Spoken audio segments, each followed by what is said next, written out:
पानकोबी किंवा पत्ताकोबीची भाजी तुम्ही नेहमीच करत असाल, पण माझ्या ह्या पद्धतीने जर तुम्ही करून बघाल ना तर वारंवार अशाच प्रकारची पत्ताकोबीची भाजी कराल। तर त्यासाठी मी पत्ताकोबी आणि बटाटे चिरून घेतलेले आहेत, अगदी बारीक चिरून घेतले, स्वच्छ धुवून घेतले। ह्या भाजीमध्ये मी चण्याची डाळ टाकणार आहे, त्यामुळे मी चण्याची डाळ सुद्धा 2 तास भिजवून घेतलेली आहे। फोडणीसाठी एक कांदा बारीक चिरून घेतलेला आहे, टोमॅटो आणि एक हिरवी मिरची चिरून घेतलेली आहे। कढईमध्ये मी तेल तापवून घेतलं, त्यानंतर जिरं मोहरी घातलं आणि मग कांदा घालून छान परतून घेतला आहे।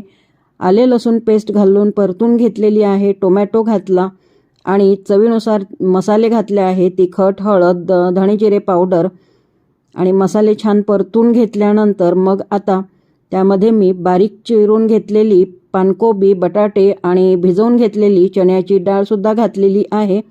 भाजी घालून परतून घेतल्यानंतर झाकण ठेवून मी मंद आचेवर एक वाफ येऊ दिली। त्यानंतर आता चवीनुसार ह्यामध्ये मी मीठ घातलेलं आहे।